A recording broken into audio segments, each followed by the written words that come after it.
నా ప్రణామాలు తెలియజేసుకుంటున్నాను.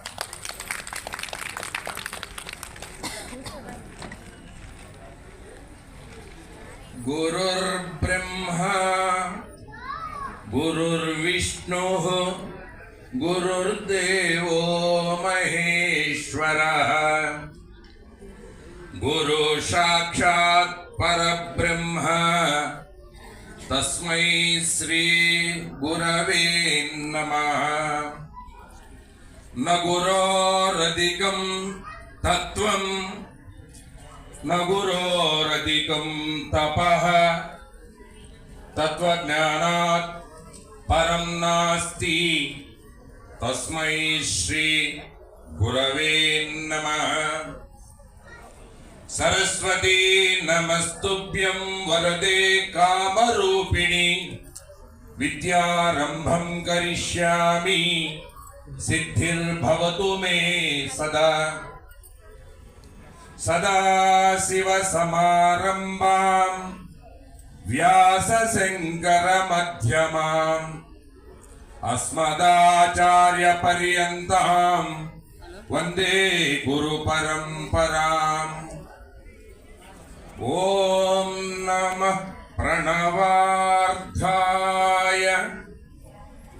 శుద్ధ జ్ఞానైకమూర్తయే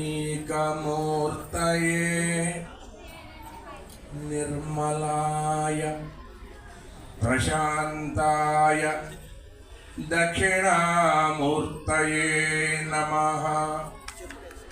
గురవే సర్వలోకానాం విషజే భవరోగిణాం నిధయే సర్వవిద్యానాం శ్రీ దక్షిణామూర్తయే నమః. ప్రియ భగవద్బంధువులందరూ కూడా, నేను 4 విషయాలు మాత్రమే మాట్లాడతాను. ఈరోజు ఈ సభ పెట్టింది తాళ్లపాక అన్నమాచార్య 618వ జయంతి సందర్భంగా వారి గురించి మాట్లాడటానికి ఒకటైతే, ముందుగా ఈ ఆడిటోరియం పేరు కచ్చబి. లలితా సహస్రనామంలో ఉంటుంది ఇది, వినిర్భర్సిత కచ్చబి అని అమ్మవారు. ఈ కచ్చబి అనే దానికి అర్థం తెలుసుకుందాం. ఒకరైనా చెప్తారా? అంటే నేను గొప్పవాడి, ముఖ్యే సరస్వతి అని చెప్పారు పెద్దలు.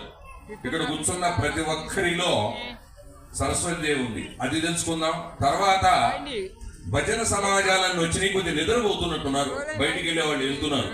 మనం కొద్దిగా ఉత్సాహంగా సత్వగుణంలో మన ప్రవచనాన్ని చెప్పుకుందాం.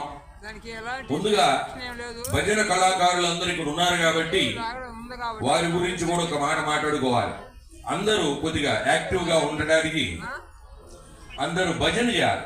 భజన ఎందుకో నాకు టైం ఇస్తే, మన ప్రాచీన ఋషులు ఎంత గొప్పవారో, ఎందుకు ఈ సనాతన ధర్మంలో ఈ విషయాలన్నీ చెప్పారు అనే దాని గురించి చెప్పుకునే ముందు, నా పేరు డాక్టర్ దైవజ్ఞ శ్రీనివాసమూర్తి గారు.